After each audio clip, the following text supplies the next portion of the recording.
Jamie, it's been 22 years since Freaky Friday was a hit at the box office. Did you ever think you would see this day? Well, I wondered if I would ever get to make another Freaky Friday, because wherever I went in the world, people would talk to me about it. It's just a given. And my joke always was, well, we have to wait until Lindsay's old enough to have a 15-year-old child, and then we can make a sequel. And then we figured out that she was old enough to have a 15-year-old child, and so here we are. So I wondered if we were going to be able to, but you never know, and whether Disney, whatever. So yes, I always wondered if we might be able to, and yet I was hopeful, but it required math, and I wasn't very good at math, so I was just hoping. And Sophia, you were a fan of the original. What did you think when you heard they were making a sequel? Well, when I heard that they were making a sequel, I wanted to be in on it so bad. The only reason I had even heard about it was because one of my friends was auditioning for it, and I was like, oh my gosh, I need to audition for it. And thank God I reached out and did, because now Yes. I'm here, and it was the best time of my life. Best summer ever. Jamie, were you able to easily slip back into the role of Tess, or did you have to take a completely new approach? I always hoped if we did a sequel that I would be able to it would be a little bit like muscle memory. You know what I mean? Like I would be able to slip back into Tess. But I didn't know prior to reading the script and really learning about what the movie was going to be, that really who I was going to end up switching with was a 15-year-old English girl,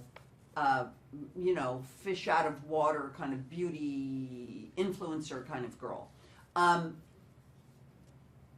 so that part of it was a little more complicated for me. It was a little more of a subtle shift. The original teenager that I played was pretty tropey and easy to slip into, because she was sort of this stroppy, angsty teenager, and that was sort of easy. Maybe also because I had a 15-year-old at home at the time, and so maybe, I don't know. But this was a more subtle thing. But obviously I know who Tess is, and Tess is, a therapist, and, that part of it was easy. The pretending to be Lily was more subtle and certainly challenging. Sophia, what can you tell us about your character, Lily, and how hard it was to perfect your British accent? Ooh.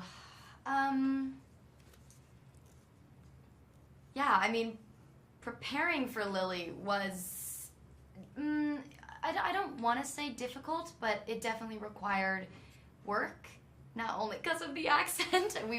Manny and I both worked with the same dialect coach whom he had worked with before, and she was lovely. But also, I think it was important for me to really humanize Lily, because when you read her on paper, she could easily just be this mean girl from London and kind of annoying and one note.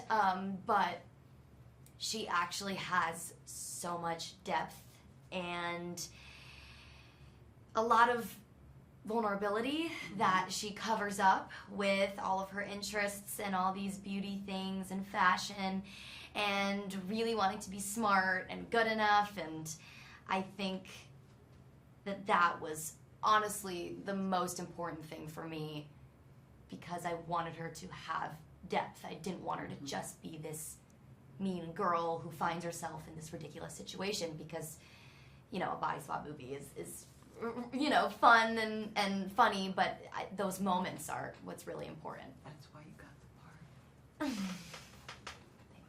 part. That's why you got the part. Thank you. Because there were some women who came in who kind of did play it like that, and you didn't. Just telling you. That's why you got the part.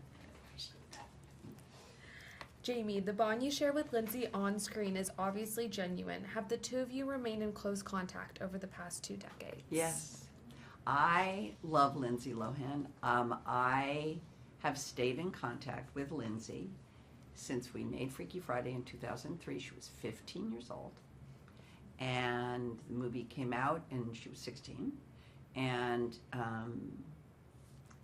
we have stayed in verbal, phone, texting. She has a wicked bitmoji, you know, moji game. And we have seen each other over these 22 years many times. She will come to Los Angeles. We will see each other here. I'll go to New York. We'll see each other there. She lives in Dubai, so it's harder to see her, but she brought her baby to Los Angeles, and way before we had announced that we were making the movie, she came to Los Angeles and brought little Luai, and in fact, when she brought Luai over to my house and I met Badr, we took a picture, just the two of us, and I posted on the Instagram, and that was the picture that really got the energy started. That was really what got the energy started. Like, people loved seeing us. So we've known each other and seen each other for a long time. But more than anything, I think we both know that we care about each other, that we trust and are safe with each other, and that's something, obviously, that we have tried to establish because it's show-off business, right? It's a lot of business, and it's a really transactional business, and there are a lot of people that want things from you, and there's a lot of pushing and pulling, and a lot of looking around, and it's really important for me, personally, to make sure that we stay real with each other, and certainly it's going to happen with these young ones, and it certainly has happened with me and Lindsay.